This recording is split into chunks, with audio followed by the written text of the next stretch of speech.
আল্লাহ তাআলা একদিন ফেরেশতাদেরকে ডেকে বললেন, আমি পৃথিবীতে খলিফা অর্থাৎ প্রতিনিধি সৃষ্টি করতে চাই।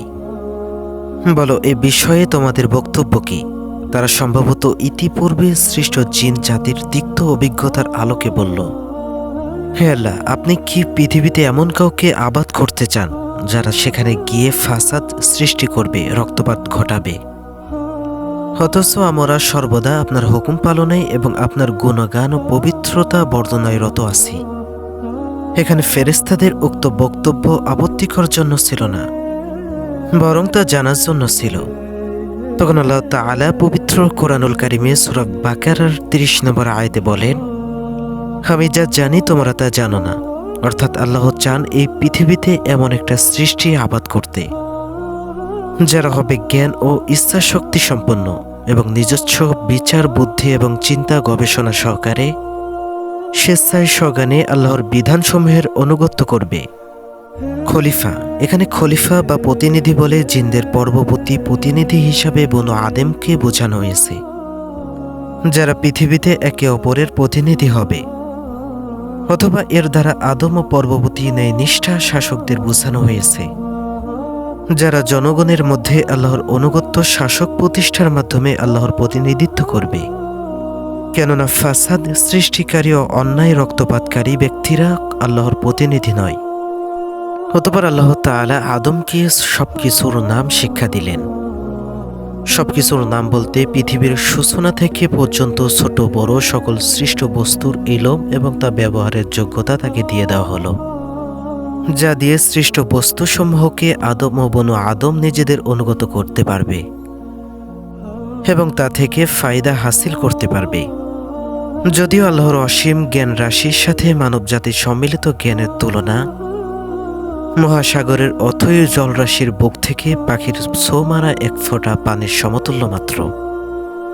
বলা চলে যে আদমকে দেওয়া সেই যোগ্যতা এবং জ্ঞান ভাণ্ডার যুগে যুগে তার জ্ঞানী ও বিজ্ঞানী সন্তানদের মাধ্যমে বিতরিত হচ্ছে এবং তার দ্বারা জগৎ এবং সংসার উপকৃত হচ্ছে।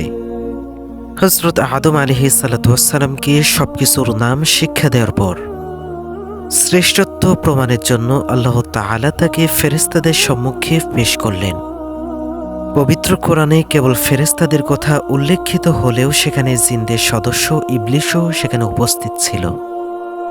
অর্থাৎ আল্লাহ তাআলা চেয়েছিলেন জিন এবং ফেরেশতা উভয় সম্প্রদায়ের উপর আদম আলাইহিস সালাতু ওয়াস সালামের শ্রেষ্ঠত্ব প্রমাণিত হোক, এবং বাস্তবে সেটাই হলো। তবে যেহেতু ফেরেশতাগণ জিনদের চেয়ে শ্রেষ্ঠ এবং উচ্চ মর্যাদা সম্পন্ন, সেজন্য কেবল তাদের নাম নেওয়া হয়েছে। আর দুনিয়াতে জিনদের ইতিপূর্বেকার উৎপাত এবং আনাচার সম্বন্ধে ফেরেশতারা আগে থেকেই অবহিত ছিল। সেই কারণেই তারা মানুষ সম্বন্ধেও একই রূপ ধারণ পোষণ করেছিল। আদম আলাইহিস সালাতু ওয়াস সালামকে ফেরেশতাদের সম্মুখে পেশ করার পর আল্লাহ ফেরেশতাদেরকে ওই সব বস্তুর নাম জিজ্ঞাসা করলেন, কিন্তু সঙ্গত কারণে তারা বলতে পারলেন না। তখন আল্লাহ তাআলা আদমকে নির্দেশ দিলেন এবং তিনি সবকিছুর নাম বলে দিলেন। ফলে ফেরেশতারা অকপটে তাদের পরাজয় মেনে নিল এবং আল্লাহর মহত্ব এবং পবিত্রতা ঘোষণা করে বলল, হে আল্লাহ, আপনি আমাদেরকে যতটুকু শিখিয়েছেন তার বাইরে আমাদের কোনো জ্ঞান নেই। নিশ্চয়ই আপনি সর্বজ্ঞ এবং দূরদৃষ্টিময়। অতঃপর আল্লাহ তাআলা তাদের সবাইকে আদমের সম্মুখে সম্মানের সাথে সেজদা করতে বললেন। সবাই সেজদা করল, ইবলিস ব্যতীত। সে অস্বীকার করল এবং অহংকারে হয়ে প্রত্যাখ্যান করল। ফলে সে কাফেরদের অন্তর্ভুক্ত হল।